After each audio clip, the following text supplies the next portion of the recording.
مساء الخير، شلونكم حبايب؟ شخباركم؟ ان شاء الله يا رب كلكم بخير وصحة وعافية وانتم تشوفون فيديو اليوم. نبدي فيديو اليوم بالصلاة على محمد وعلى آل محمد. اللهم صلي على محمد وعلى آل محمد. مبين الفيديو ما يحتاج احكي. اليوم راح ننظف الاستقبال حتى افرشها. اجانا البرد وبعد ما بيها مجال. هنا أنا بديت أكنسها طبعا بهاي المكنسة الخوص حتى أبرد نار قلبي. طبعا أنا كلش أرتاح من أكنس بيها، أحسها ما تخلي أي وسخ، حتى الرمل الناعم والشعر كله توخره. فجريت التخم وكنست الوراه وكنسته بالمكنسة، هم نفضته من التراب. كنست الاستقبال كلها كنسة معدلة من هاي الزينة اللي يريدها قلبك. وبعدها راح أمسح الغراض وأمسح الحائط، لأن بعد ما أنظفه للصيف إحنا ما نطبلها أبد. وحتى من نظفته بس عليه تراب، لا طبوع ولا يعني أي شي، بس مجرد تراب. فبس مسحته ببخاخ بمي وخالي نظيف. أتمنى كل من يشوف الفيديو يضغط لنا على اللايك ويشترك بالقناة ويفعل زر الجرس حتى يوصل له كل جديد أني أنزله. وأكيد أرحب بكل مشتركة جديدة وقديمة وأقول لها كل الهلا بيج بقناتي، وإن شاء الله يا رب قناتي راح تعجبكم. هنا طبعا وخرت هاي الزاوية واللي وراها، وصلت يعني يم الزاوية فوخرت الوراها وقلت خلي أمسحها هنا وأرجعها لمكانها حتى بعد ما أشيلها ولا أمسح الوراها. ومسحت الطبلات كلهن ومسحت الغراف مال البلازمة. وأني قبل مدة منظفة التخم وغاسلة البردات ومنظفة البنكة وسعفت. طبعا ما طلعت التسعيف لأن ما أقدر، كنت وحدي بالبيت وما أقدر يعني أصور وأني أسعف.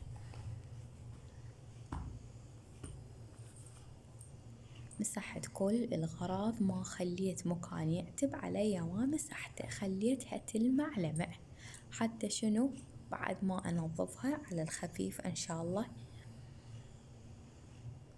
فرشتوا لو بعدكم؟ بصراحة أني مترددة، إلا خليت الجو يبرد حيل يلا من ورا جهالي. يعني كلش يوسخون، مو بس يوسخون، يعني يكبون ماي دائما، واللي يكب الحليب واللي يقعد ياكل برتقال وهاي السوالف. فخليتها آخر شي على مود شنو يظل نظيف الفراش، لأن ما أقدر، مو مثل القاع يعني تصير الزولية بيها ريحة عفونة من ينكب عليها مي وما نقدر ننشرها.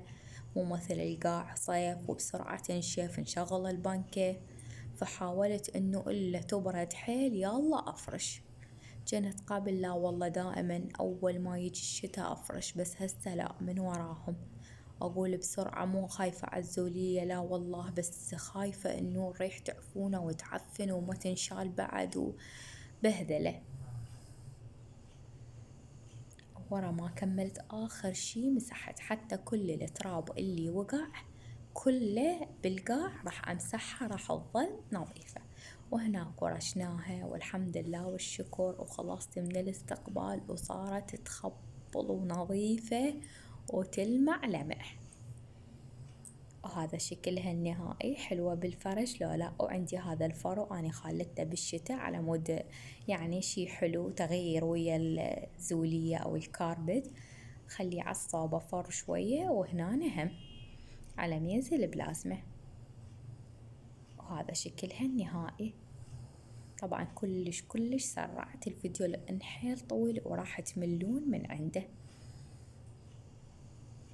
إن شاء الله إذا رزقنا الله نبدل التخم ميز البلازمة. وهسه ورا ما كملت وتعبت وهذا حرت إنه شو أسوي عشا، وقفت صفنت بالمطبخ، صفنت قلت خلي أسوي لهم صاج همبرجر. قبل لا أبلش بصاج الهمبرجر خلي أسوي لهم طحينة كلش يحبوها، مقبلات سهلة وسريعة. ضفت ملعقتين من الروبة أو الزبادي وملعقتين من الراشي وعصرة نص ليمونة ورشة فلفل أسود ورشة ملح ورشة ثوم باودر.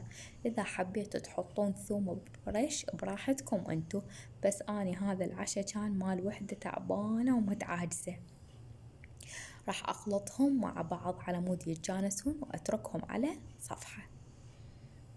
على مود أبلش، طبعا كنت بهذا الوقت أني خالة الهمبرجر الأوفن شويته. قلت ما راح أخليه على الطباخ، خليته بالأوفن وقليت البوتيتا، وعندي هنا خس وجبن الموزاريلا، هو المفروض جبن شرائح بس أنا ما كان عندي، طلعت جبن الموزاريلا. ويعني صمون ما عندي مال همبرجر وما كان عندي أحد أدزه، فقلت خلي أسوي صاج أحسن. هم كلش يحبونه بصراحة، يحبونه أكثر من صمون الهمبرجر. هنا أنا طلعت خبز التورتيلا قسمته هيجي، راح أسوي وقسم راح أسوي مثل الصاج. أتمنى كل من يشوف الفيديو يضغط لنا على اللايك، لا ينسى اللايك فضلا وليس أمرا. أتمنى الفيديو عجبكم ونال رضاكم واستحسانكم، لا تنسون اللايك.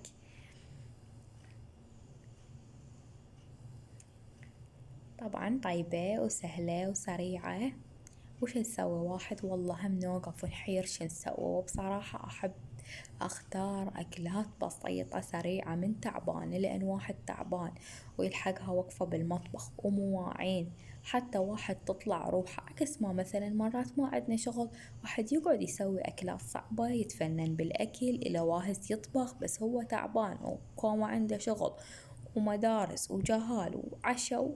فايش اسوي، مشيتهم على هاي الأكلة وهم كلش يحبونها.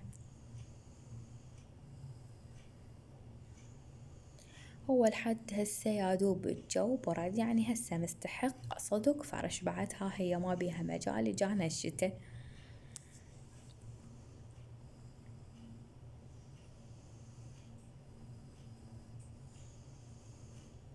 وهاي كملتها الثانية. هاي مال الصاج سويتها هيجي. قسمت البوتيتا العفو الهمبرجر قطعته بشكل طوالي، والبوتيتا خليتها وخليتها مخس وجبن الموزاريلا، سويتها شلون الصاج، سويت الهمبرجر بشكل أصابع. هاي الأكلة منقذة، نقذتني وطيبة وسهلة وسريعة وما توسخ وماعين.